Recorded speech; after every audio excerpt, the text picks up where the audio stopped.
What's up, guys? I'm Mark, I'm Alex. and we're Beyond the Real, and we're talking Batman vs Superman today. Ultimate Cut. Yep. So, right off the bat, let me just say that this movie, I think, was a bit too long. I think it was really over the top, which is kind of weird given it's a superhero movie, and those are typically over the top, but I thought this one was a little too much. And, yeah, I don't really think this is memorable, which is sad because, like, you have Batman and Superman for the first time in a movie, and it just didn't have a good execution. It didn't have good character work, and I just couldn't enjoy it. Yeah, like I was saying for me, like I was looking forward to. I was there opening night, Thursday night, and I was there to see it, and it's just like I walked out of it like, man, this could have been better. I was really hoping, this, like I said, it's Batman and Superman, two, major superheroes and of all superheroes. Arguably the Yeah. two biggest of all time. And this movie wasn't great. It should have been great. Two of the major superheroes in one film it's crazy. So yeah, so just to get started, the movie opens up kind of as like a Batman / Bruce Wayne origin.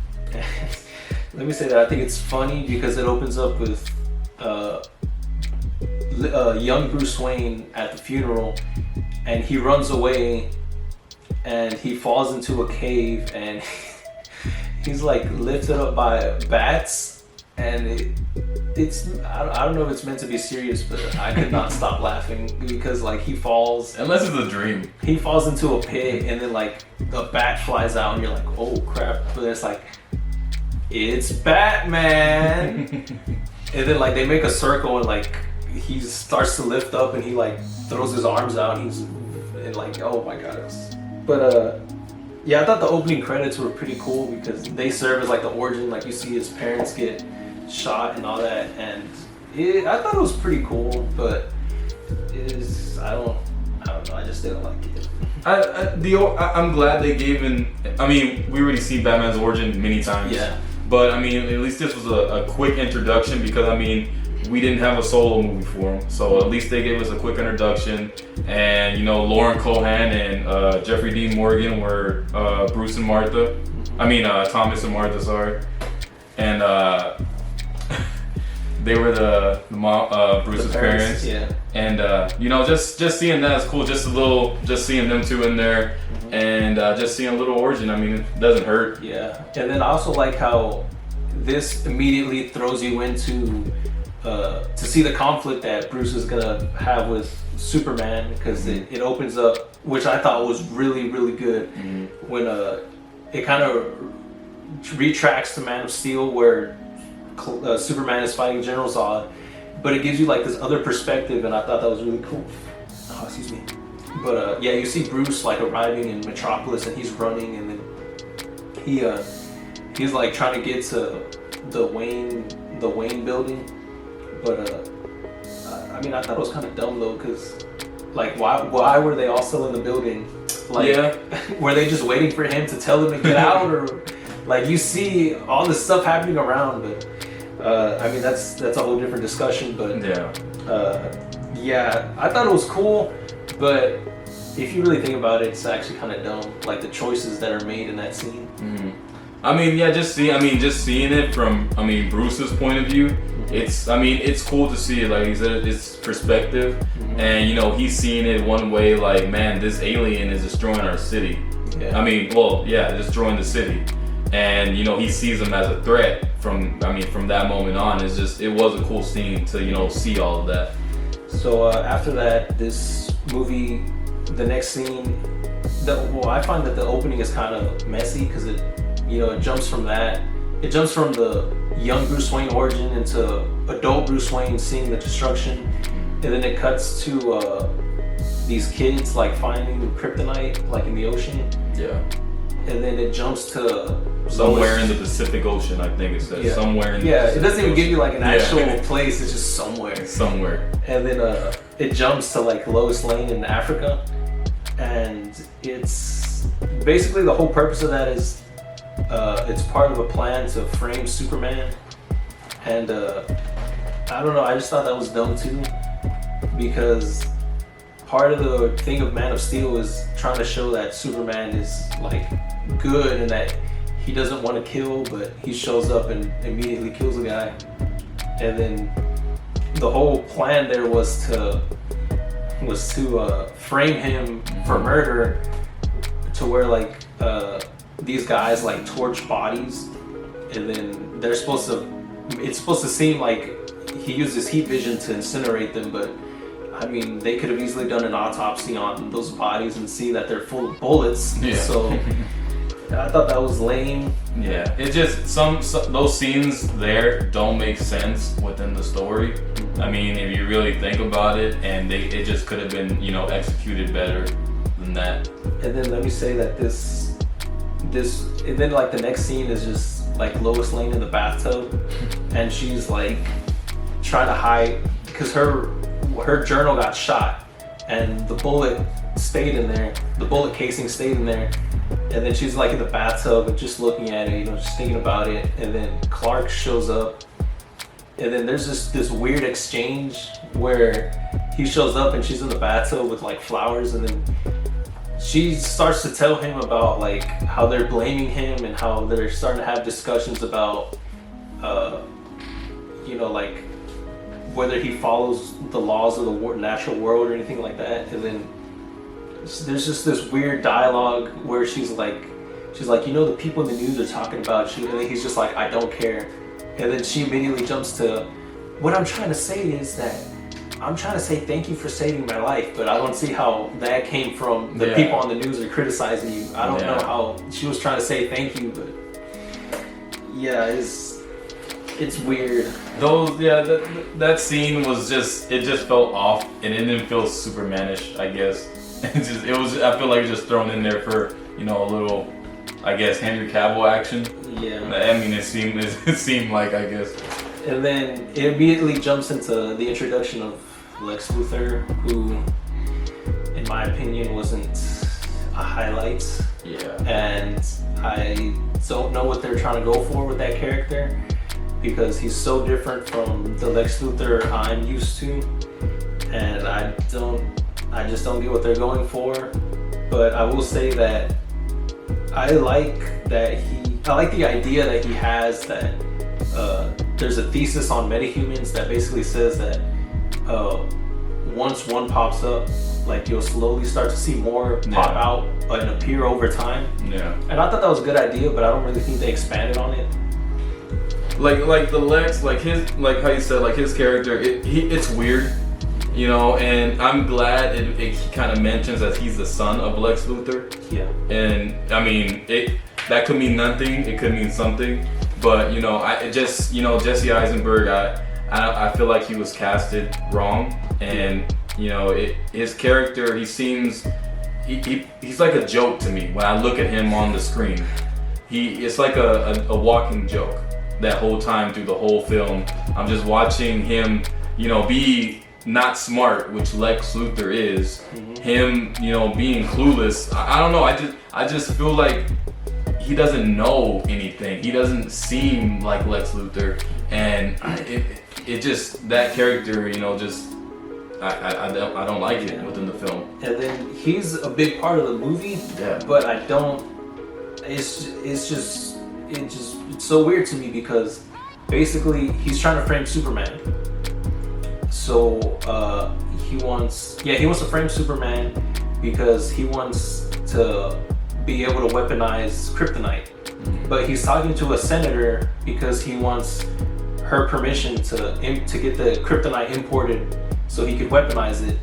And she tells him no, but I mean, from what we already know is that he set up the whole thing in Africa. Mm-hmm. So it's like, well, what's stopping him from just smuggling it into the country? Or go somewhere else and do it. Yeah. You know, it doesn't make sense, you know, within the story. And then, like his plan is so complex and it's so reliant on things just going right.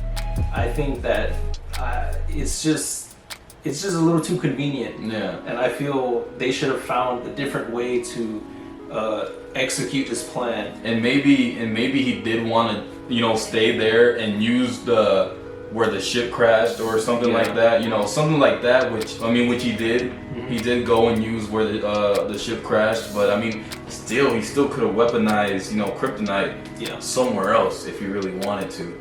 And I feel like that's an ongoing theme in this film, is that they're more focused on setting things up, that they're not focusing on what they're working on at that moment. Mm-hmm. So I don't think this had long-term building, because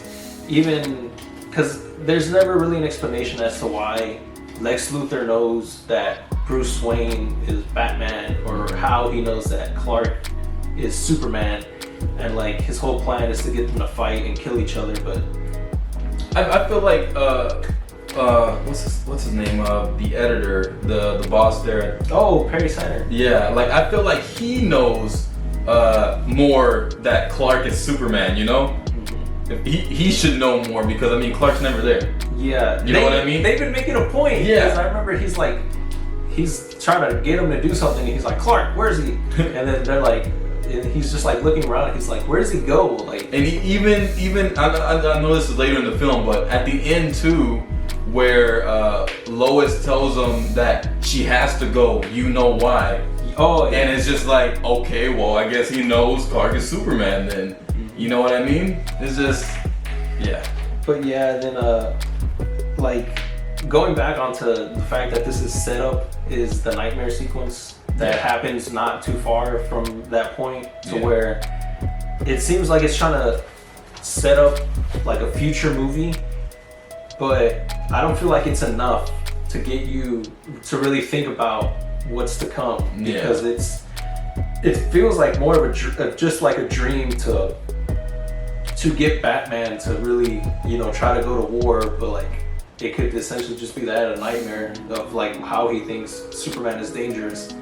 And like how Batman's introduced, so we got him in the film too, and it's just like how you're saying, a nightmare sequence, those dreams. Mm-hmm. If there was, like I keep saying, there should have been a solo film. Yeah. Have those nightmare dreams in that film too, and have it keep going, until it actually builds up to something. Yeah. You know what I mean? It could have been built more. Like here, I felt like more things were just thrown in there for more fan service in a way.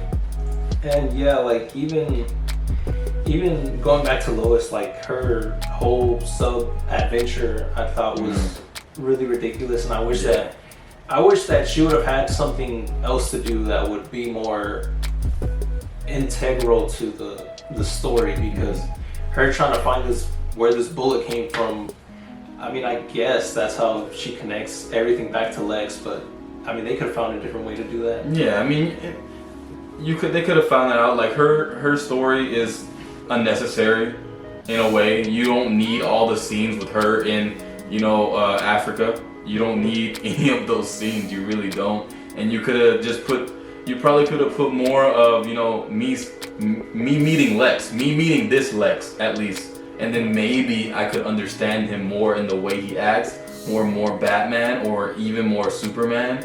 It could have been something else put in there over the Lois Lane, scenes. So what was your take on their big blockbuster fight? The fight was good. I really liked the fight overall. Just seeing how smart Batman is. Mm-hmm. You see him using the bullets of kryptonite, and that's all he can really do is use kryptonite to win that fight, and he does. And then once he does, it's awesome. I really like it. Except the outcome. Except the outcome, but the fight itself, I really did enjoy. And also, one thing I have to say is that the armored Batman looks really cool. Yeah. But to me, I don't know what I was expecting, but the fight I thought was okay. I didn't think it was awesome. I didn't think it was bad. I just thought it was okay. But what really ruined it for me was the dialogue that Batman has, because he's just like, like he shoots him with the gas, with the kryptonite gas, and he's like, smell that? That's fear. Or like whenever he weakens him and he's like beating up Superman, and he's like, you were never a god, you were never even a man. And I was like, but should we even talk about the Martha scene? I mean, it's important. It really is. Like the Martha scene, like I like the fight, that whole scene with the fight. I love it. But with the outcome of it, just doesn't make any sense to me why Bruce would care that Superman's mother's name is Martha also. It's like, how does that connection even happen? It doesn't work with me, Yeah, because I mean, I get that from my understanding, the way Zack Snyder intended it to go was that that's supposed to humanize Batman as to, wait, this god creature thing knows like he has a mother, like that's a way for them to connect. But I think he could have found a different way. Yeah, because I don't know. I'm not gonna lie, I laughed. Batman is the world's greatest detective. Yep. I'm sure one day he would have found out that Clark Kent is Superman, and that his mother is Martha Kent, that lives over here in Smallville. You know what I mean? He would have found that out eventually. He's the world's greatest detective. There's no way you're not gonna find that out. So, after this, there's this fight in a warehouse. And what did you think about that? I like that too. It showed, Batman's skill for one. I really like that. But it was too, I guess. Well, first, right before that scene, he killed people to get in.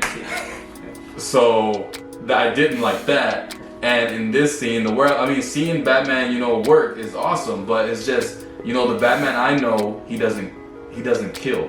He'll break your arm or something like that, but this Ben Affleck's Batman, he was paralyzing you to where you're not going to be able to move. You're going to be a vegetable for the rest of your life. He even kills that dude at the end. Because I remember I'm pretty sure he kills a lot of dudes in that fight. Yeah. I remember, like, from the beginning, when he has, like, a grenade and he throws it, and some guy... Yeah, that's 2 people in there that he killed. And then when he throws the crate at that other dude... And then in the theatrical one, there's nothing, but when he does it, like you see like blood splatter on the wall. And then even at the end, when he's beating up that guy and he like pins him to the wall, and then like he stabs him and the guy's like, ugh, and then he just goes, like stabs him in the heart. And I was like, whoa. like it's brutal. I mean, yeah, it's cool to see it, but then it's like, man, this is not his character. Yeah. And it's, I really like the choreography, the way it looks. Yeah. I really like the fighting style, but yeah, to conclude, like that's it's cool to watch, but that's not the Batman I like. So. Yeah. And after this, they fight Doomsday, which I don't even know if I should call it Doomsday, but he looks like a Ninja Turtle from the Michael Bay directed Ninja Turtle movies. He looks like one of those. And he's wasted. Like the fact that they had Doomsday just be like this CGI monster that they have to fight at the end was ridiculous. I really wish they would have used someone more simpler. Doomsday, I feel like, that's a Superman villain. Superman could have probably beat him on his own eventually or something like that. And that's also part of like a very integral Superman story that is also present in this movie. And it's like, well, why would you try to do that story right now? Yeah, it's shoehorned, but like Doomsday is, first off, it doesn't look like him. It doesn't look like Doomsday because it's just, like I said, it looks like a Ninja Turtle. And it's just, I don't know. I can't accept that they throw this villain in there right away with another villain. To me, it feels like like a Spider-Man 2 situation. Oh. The Amazing Spider-Man 2 situation where you throw in all these villains at once and this is what you get. Yeah. You know what I mean? And of course it got bad results after that anyway. So in this, we finally get the debut of Wonder Woman in the DCEU, and let me say that I thought she was good. Yeah. Because I think Gal Gadot, you could tell that she was enjoying herself in that scene, and I like that she really, went the extra mile to become the character. Like, she really hit the gym, she really bulked up, and even today, like all these years after the film came out, like she's still doing charity work as that character, and like she visits hospitals and stuff. So I think that she really she embodies that character. There you go. That's awesome. Yeah, Gal Gadot, how I know her is from, Fast and the Furious. That's where I watched her from, and seeing her there and seeing her now, especially in Batman vs Superman, how she bulked up and she worked out, she got to, Wonder Woman level to where I can actually believe that she can play her, because I mean, her fight, with Doomsday and everything, her introduction was awesome. We didn't talk about that one scene when they all meet each other, basically in the party, where even there, like Gal Gadot is gorgeous. She's beautiful. She's a beautiful woman, and just seeing her just there, I mean, Bruce notices her, but I think he notices her for that reason. But I feel like he notices something else, where he found out anyways that she's this person. And it's just cool to see all of that, see all the three main Justice League members just come together for, just at the party scene and then at the end scene too. It's really cool to see all of that. So, going back to Justice League, like you said, the one thing that I like is that they made it a point to have Batman be the one to, look for them. And I think I like that. That's one thing I don't like. Oh, really? Yeah. Like, Batman doesn't do that. Oh. He doesn't go around and say, hey, you want to join my team? Yeah, because he's more of a solo act. Yeah, he works by himself. It'd be fine if like Wonder Woman got everybody together and then Batman joined in, and I could go for that. But Batman, like it's a Justice League's a whole other movie, but he went from dark and gritty to, hey, you want to be my friend, That's what it feels like to me, and that's why. Yeah, I don't know. I like it in the terms of this film because it makes sense that he wanted to kill Superman, and then he has this face turn where he's like, oh, well, maybe Superman isn't that bad, but then Superman dies, and then he, having the fight with Doomsday, he sees that maybe they're not prepared to take on all these threats. So that's why I like that he's the one that did it, because of course, I mean, if it couldn't be Superman, because of course Superman's like, well, why would he? He's so strong. Yeah. So I like that they kept it on Bruce and Diana. Well, more so Bruce, but Bruce and Diana. But actually, now with the new Justice League coming out, Snyder Cut, supposedly the General. Oh yeah, he's supposed to be Martian Manhunter. Yeah. So I wouldn't even have minded that if Martian Manhunter, got everybody together. But that's another thing that I kind of hope they don't do that, because it's like, if he really was Martian Manhunter, like why would he just sit there and watch the whole thing? Yeah, it doesn't make sense. But I mean, we'll see what happens if Zack Snyder actually makes it make sense, which I highly doubt. That I doubt it. I don't believe that will happen. So you still on the subject of Justice League. What did you think of the character intros and through the file attachments? Those were cool. Aquaman's was fine. I can go with that, but still, I thought Atlanteans were not supposed to, show themselves so easily. Cyborg, that was basically how Cyborg's created, like in a way like that. So I could go for that. Wonder Woman, it's cool to see the picture and then see Wonder Woman, her movie, and see the same exact picture, which is pretty cool. And then the Flash, I don't like Ezra Miller. I don't like his Flash at all. And in that short little piece that they show you, that's not the Flash. I seen him on the camera go from one side to another side. If it's the Flash, I wouldn't see any of that. It would be, my eyes would blink, and I mean, it's supposed to be the blink of an eye, and I seen his huge blue lightning that pops out for some reason, and it's just, you know, yeah. Yeah, I didn't like that little flash video, because I agree, like, you shouldn't be able to see him, and the fact that he leaves this big old lightning trail is just like yeah, I don't know, it doesn't make sense to me. Like even the Flash, I don't know if you watch it, but the CW show, it does it right. You know, like he's running, like not like he's crazy, you know, or something. You know, he's just running, and it's just straight, and you don't see him. He's just going so fast, you're not gonna see him. Of course, the villains he fight are gonna see him. Yeah. Other than that, that's it. But in this one, it's like, oh, here comes this Flash. There's blue lightnings everywhere. Yeah. You know, it doesn't make sense to me. So to wrap things up, going on about the characters, Clark, did you like it? Well, Clark / Superman. Would you say that he was a good? Would you say that his inclusion in this film was positive or negative? His whole arc at the end and everything. Yeah.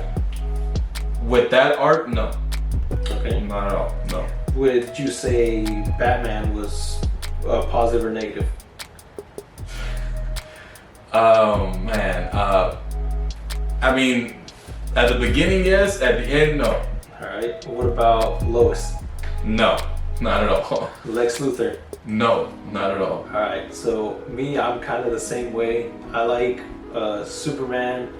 I like most parts of Batman. Lois, I feel, should have had something better to do, and Lex, I just did not like at all. And I thought Diana was perfect. Yeah, that Wonder Woman is awesome. She's I awesome. vote for that. She's good, but yeah, I'd say she was the highlight, and I thought it was an okay introduction to this version of Batman. Mm-hmm. But yeah, like I really can't get behind a lot of the stuff that happened in this movie. So you want to give your? I mean, do we have an MVP for an actor? For an actor, I guess Batman. Yeah. I mean, Ben Affleck. Yeah. My apologies. Yeah. Because I think he was probably the best actor in this film. Mm-hmm. But I don't know. I would say that too. I mean, Ben Affleck, he really gave it his all for Batman, and it's a comic book Batman is just in someone else's vision. Yeah. You know, which.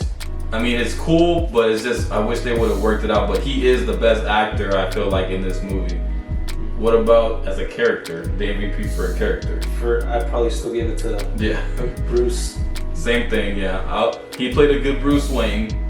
And, I mean, Batman, he played a good Batman. I would even say, I mean, I like Alfred, you know. Oh, yeah. I really, Jeremy Irons, I really do like his take on Alfred. Yeah, I forgot about Alfred, but yeah, Alfred was, I'd say he's a standout. Yeah. Even though I forgot about him. He's underrated in there. He's underrated. He has some good lines. I actually like some of his lines. And I guess Diana Prince, Wonder Woman. Yeah. But yeah, that's really all I can say. The guest characters were better than the actual main Superman characters. Yeah. Which is sad, but that's the reality. Yeah, so I can't really say I recommend it. Yeah, even with the Ultimate Edition, you know, adding a couple of things, still no. It's a 3-hour movie. It's a 3-hour, you know, what is it, like a bore fest. You know, like it's not. It doesn't keep you engaged. It gets boring. The pacing's off. The story's everywhere. It's sloppy. So yeah, I agree. Like this, like even the music is just annoying. Yeah. The music is just too loud. Yeah, basically. It tries to be overly dramatic. Like it's just dong dong dong, and like there's always like war drums, and it's too much. And then Lex Luthor's his is the worst. You know, his music is just ridiculous. Yeah. But really, the only standout music is Wonder Woman, the Wonder Woman theme. Like every time I see that scene when she pops up and that song comes on, I get excited. Yeah, it kind of pumps you up. Yeah, I get excited. But other than that's probably the most excited I've been in for that movie. Yeah. You know, that's it. Not even for Batman. But you know, but